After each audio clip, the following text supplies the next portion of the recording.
안녕하세요. 사람을 더 건강하게 인강한의원 최서우 원장입니다. 장시간 뇌를 계속 가동하려면 무엇보다 뇌의 혈액순환과 뇌척수색순환이 원활해야 합니다. 이를 위해서는 몸의 전체적인 건강이 뒷받침되어야 합니다. 그렇다면 뇌순환과 몸의 건강을 도와주면 당연히 학습 능률이 좋아지고 성적이 올라가는 것은 자명한 일입니다.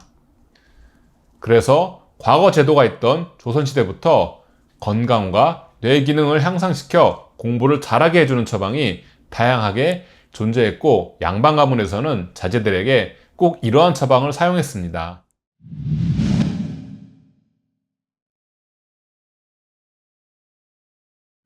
동의보감에 수록된 장원한, 주자독소환, 공자, 대성, 침중방 등이 기억력을 증진시키고 집중력을 키워주는 대표적인 처방들입니다. 그런데 문제는 남자만 관직에 진출하던 사회적 여건상 이러한 처방들은 남성들에게 맞는 처방이지 여성에게 부합하는 처방은 아니라는 점입니다.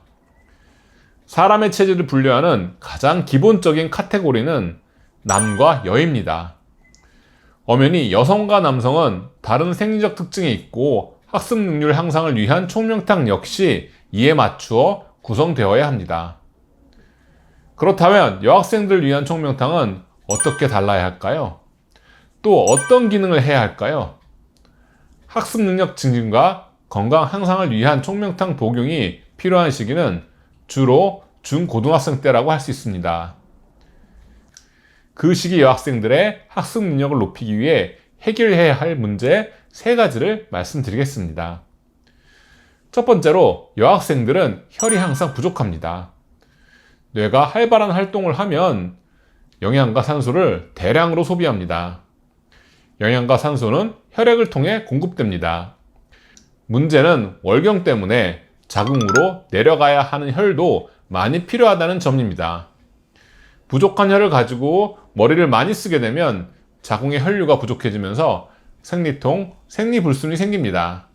반대로 자궁으로 혈이 많이 내려가는 시기에는 머리로 가는 혈류가 부족해지면서 두통, 어지럼증과 뇌 기능이 저하되는 문제가 생깁니다. 그래서 여학생들의 학습 능력 증진을 위해서는 우선적으로 혈액량이 충분해져서 뇌와 자궁을 오가는 혈액의 부족함이 없어야 합니다. 두 번째로, 여학생들은 위장 기능이 떨어집니다. 이는 앞서 말씀드린 항상 혈이 부족한 현상과 연결됩니다. 혈을 보충하기 위해서는 잘 먹어야 합니다. 여학생들이 입이 늘 궁금해서 군것질이 느는 데는 이런 이유가 있습니다. 그러다 보니 위는 항상 일을 많이 하게 되고 과부하에 걸린 위는 점점 기능이 떨어집니다.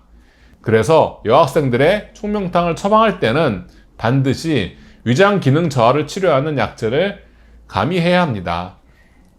세 번째, 여학생들은 스트레스에 민감합니다. 동의보감 부인문에 보면 병에 대해 느끼는 것이 여성이 남성보다 배나 된다고 하였습니다. 기회소통은 감정의 변화나 생각에 의해서 막히기 쉬운데 보다 섬세한 여성의 특성상 기회울체한 기병이 주로 생깁니다. 즉, 여성이 남성보다 정신적인 스트레스가 몸의 증상으로 더 나타나기 쉽습니다. 이러한 증상의 대표적인 것이 바로 생리통, 두통, 소화기능 저하입니다. 그래서 수험 생활에서 오는 정신적인 피로로 인해 생기는 병증을 같이 치료할 수 있는 처방 구성이 필요합니다. 지금까지 임상을 하면서 오랜 시간 연구해온 여학생들의 총명탕 처방 방법에 대해서 말씀드렸습니다. 본인의 체질에 맞는 총명탕이 가장 좋은 총명탕이라는 진리를 다시 한번 말씀드리고 싶습니다. 이상으로 이번 영상을 마치겠습니다. 감사합니다.